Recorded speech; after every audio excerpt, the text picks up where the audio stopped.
Welcome back to X-O Manowar. A brand new series has been started, but that doesn't mean we don't have an old story about a man with a space suit of armor who comes back to try and conquer territory on the planet Earth. Let's get you caught up in that story so you know what's going on with Auric and the Valiant Universe. Now in our last video, Auric was captured and stripped of the Manowar armor by Toya Harada and the others of the Harbinger Foundation. During his time there, Colonel Capshaw told Auric that the US can offer him assistance in keeping his people safe, as long as he does a little work for them. And in the end of that story, Livewire returned the suit back to Auric after learning that Toya could not be trusted with something so powerful. With everything that's been happening to Auric and the other Visigoths, Colonel Capshaw has managed to have Auric relocate his camp to a part of western Nebraska. As Auric stands watching over his new campsite with Sana, he tells her that he'll be leaving shortly to go out on patrol. Sana hugs him, telling him not to be out too late, but if there's no reason for her to be awake, sleep she will get, and hopefully, not for long.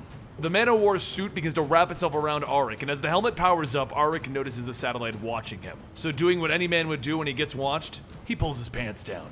Over at the Miro command post in Utah, everyone in the control room sees Auric show everyone his bare butt, and a monitor says that he's pretty sure that Auric doesn't appreciate them threatening him with a missile strike. Capshaw radios over to Auric, telling him a good evening to him too, but now that the pleasantries are over, it's time for him to get to work.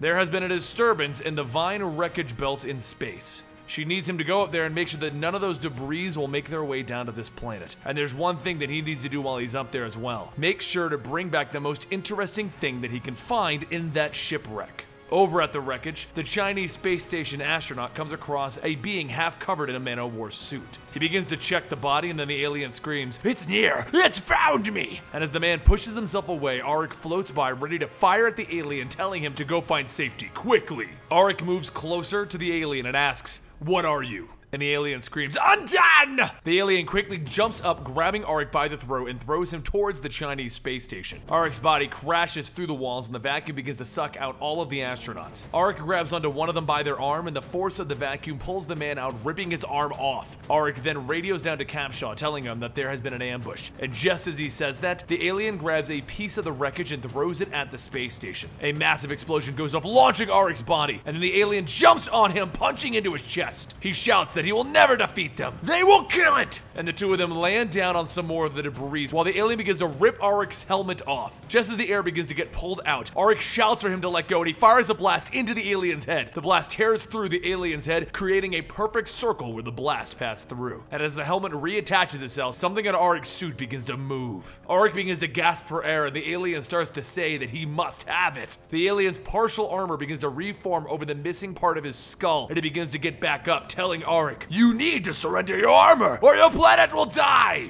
Auric generates his energy sword, saying that you must stand down. Since I've claimed this armor, I have fought wars to keep it, and I will do the same against you if I must. He then asks the alien for his name, and the alien struggles with the armor, trying to take him over. "My name is Malcolm." Auric extends his arm and he tells Malcolm that he can see that he's in pain. Let him help him. And Malcolm punches Auric in the chest, shouting, "No! There is no friendship between us, just me and the armor that I'm going to take." Malcolm then begins to rip off more of the debris from the wreckage and fling it back towards Auric. But as it flies, Auric throws the energy sword, tearing through it, and he charges forward, creating another sword. Auric then begins to slice off Malcolm's unarmored arm, and he tells him, "That is enough. Since you have refused my offer of a hand in peace, you have now lost it. Stay down or your head will be next." Malcolm's armor starts to create a replacement arm, and it then begins to get back up, running towards Auric. As he punches again, he shouts, "You will never know its power until you have spent a life fighting against it." Malcolm then picks up Auric's body and throws it up again, saying, "If you want my hand, you can have it!" His arm begins to reach out and squeeze around Auric's throat, and then Auric's eyes begin to change. While Malcolm begins to choke Auric, the suit begins to splinter, wrapping around him. Thin tendrils crawl into Malcolm's head, and two of them shoot into his nose, stabbing into his brain. The suit then releases Malcolm, and Auric gets up coughing, asking, "What just happened?" A short while later, back at the Miro command post, the doors open up as Malcolm's body is thrown inside. Two guards stare at it, and then they see Auric, and he tells them to inform Lady Capshaw that he has brought her the most interesting thing that he could find. Malcolm is taken away to the examination room, and Auric looks at Capshaw as she storms in, asking, "What the hell are you doing here?" He was supposed to fly by, and by fly by, she meant not fight. Auric tells her that she has his word that it was not him that caused this fight, it was Malcolm over there. Capshaw looks at the body and asks, "What did he want?" And Auric turns to leave, stating, "What everyone wants, my armor."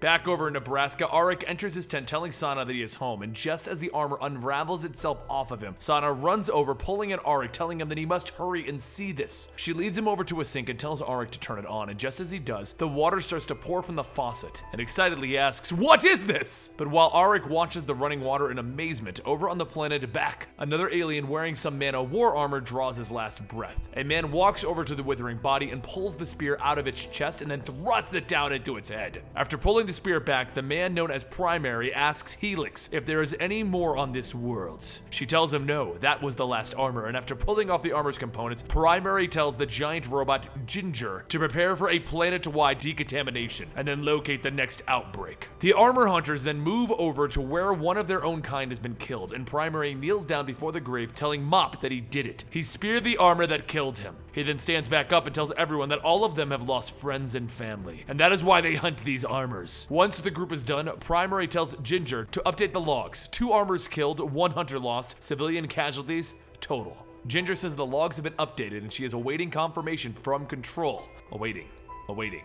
Quartz asks how long are they going to wait for confirmation. They have not heard from Control since, Ginger says, 1.7 annual increments. He also says they've not heard from any other squad in a while either. Primary then asks what is that supposed to mean, and as Quartz grabs a handful of sand, he says, it means they're dust. Helix calls out that he has begun tracking Malcolm, and Primary grabs her, telling her not to say that name. That thing is not Malcolm. As Primary lets go, Ginger pulls up a map saying that they've been tracking not Malcolm, and he has set a course to the planet closest to his last known location. Their estimated stasis time to destination will be a total of 0.324 annual increments. The map zooms into a picture of Earth, and Quartz says that it's about time, and Primary says that the armors have spread further than they predicted. Load in. Everyone starts to load up on board of Ginger, and some of the planet's survivors begin to call out for them to wait. One of the survivors places a reef on Primary's head, shouting that he saved them all. What little of their civilization remains because of them. While everyone begins to pull at the hunters, telling them to come with them, Primary tells them all to go back to their caverns and pray. The survivor asks, "Why are you leaving?" But Primary does not answer and closes the hatch. Primary tells Ginger to warm up the stasis pods and to begin to count down to decontamination. As Ginger blasts off into space, one survivor asks, "Why did they leave?" And another says that if gods spent their time among mortals, they would not be gods. Everyone continues to watch, and then the ground begins to rumble, and soon the ground begins to crack and pull apart, and then a black cloud rises. The survivor shouts that the gods have forsaken them, and inside the cloud are small insects that begin to kill the remaining survivors. Up in space, Ginger reports that the decontamination is complete, and Primary says that there have been too many worlds lost before because of this. He loads up in his stasis pod and he tells everyone to rest up, and for Ginger to wake them up when they enter Earth's solar system. Ginger tells him, "Noted.